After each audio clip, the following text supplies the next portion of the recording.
up, guys? Welcome back to the Ellen Show. Today we will be having a very special guest. She is known for writing one of the world's biggest book series. Come out, Anne M. Martin.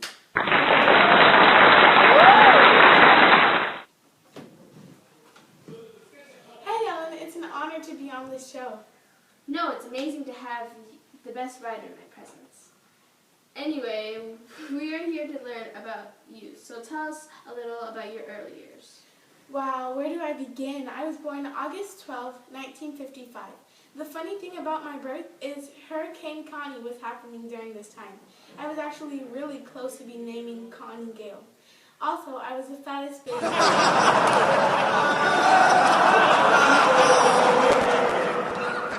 dad and mom always cared for me, and my mom actually quit her job for me so she could care for me more. My parents are actually my biggest supporter. Oh, sorry to cut you short, but it's time for a commercial break. Welcome back. Let's continue on, but now it's time to get a little more interesting. People from the audience have questions for you. Great, let's go. Question 1. How did you start writing the babysitter stories? Well, as most of you know, I took after my mom and became a teacher. I used what was happening there and also of my past experience of babysitting. To me, I wanted to make a story that not only interested kids, but also taught them a lesson about responsibility. Question 2. Do your parents support your career? Yes, I come from a very creative family, and they have always supported me in my writing career. I have very much appreciated this when I decided to become a freelance author and give up the security of a full-time job. Question 3. What were your weaknesses, strengths in school? Were you artistic, musical, or athletic? Obviously, my strength in school was writing. I always seemed to have a flow in writing and a rhythm. My weaknesses was science and math. I never really found interest in those. I like art. Although I don't play instrument, I love hearing the different sounds, and I'm definitely not sporty. Question 4. How have your parents helped you? My parents, to me, are my /1 fans, and I'm so glad they're here to walk me through this journey. My parents help me make decisions, and they guide me along the right path, so I'm happy because of that. Question 5. What did you like most about attending a women's college? While Smith College is an all-women's school, I chose to attend because of its incredible academic reputation. Smith is one of the 5 colleges where men and women are free to attend classes at each of those campuses. The decision to attend an all-female school is a personal one, and each student has to decide whether she believes she will thrive. I believed if I was in a class with people that were just like me, that were all women, I would do better, and here I am today.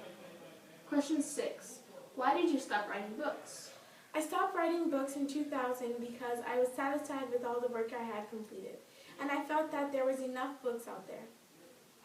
Question 7. Did you have any injuries while you were little? So when I was little, I fell off a ladder and I had to take out my spleen. People who have had their spleens removed are more prone to colds and infections, and they often tire. This certainly was the case for me for many years. However, as I'm getting older, I find that I'm actually less tired and less able to get sick than when I was younger. So that's good news. Question 8. How did you find out about your Newbery Honor Award for A Corner of the Universe? And how did you feel? I found out about the award when a woman from the American Library Association called me at home at around 7:30 in the morning to tell me the good news. It marked the beginning of one of the best days I've ever had. I received flowers, candy, telephone calls, and congratulation emails from so many nice people. A couple of months later, I had a wonderful time when I attended the Newbery Awards ceremony in Toronto.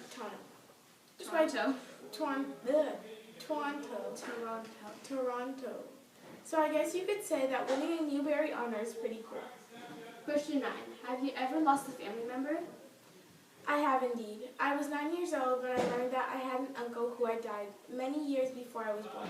Learning about his mental illness, which was very misunderstood at the time, he committed suicide.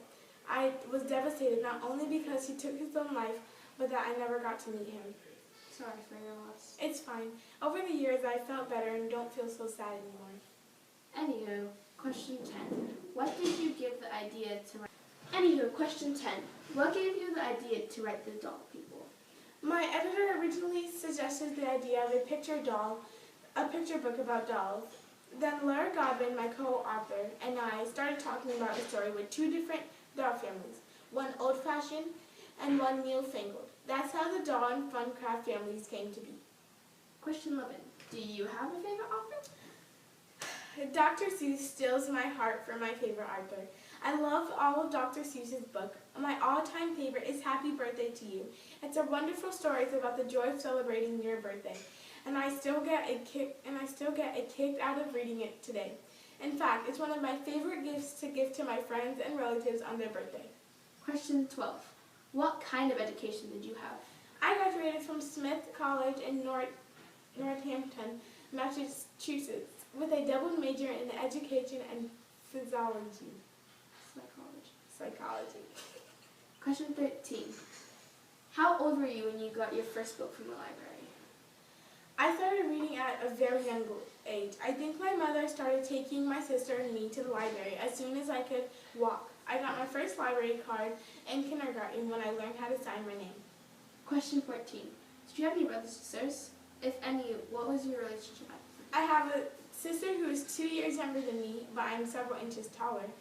My relationship with her is very strong. She's always there with me, and I'm glad to call her the best little sis I could ever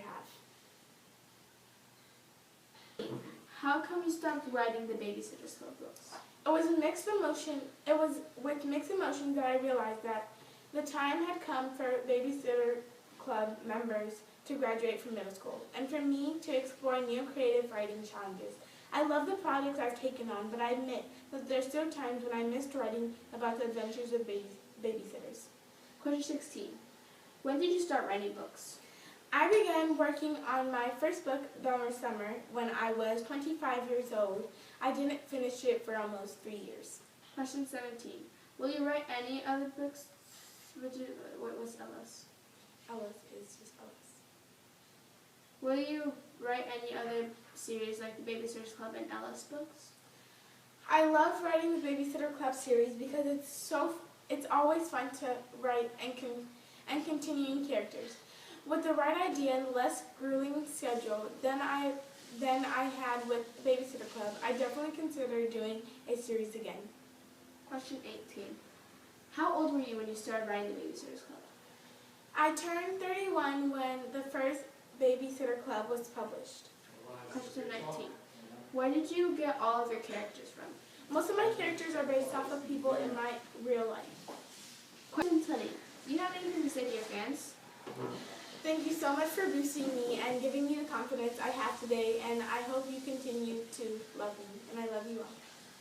One more time. Give it up for Anne and Morgan.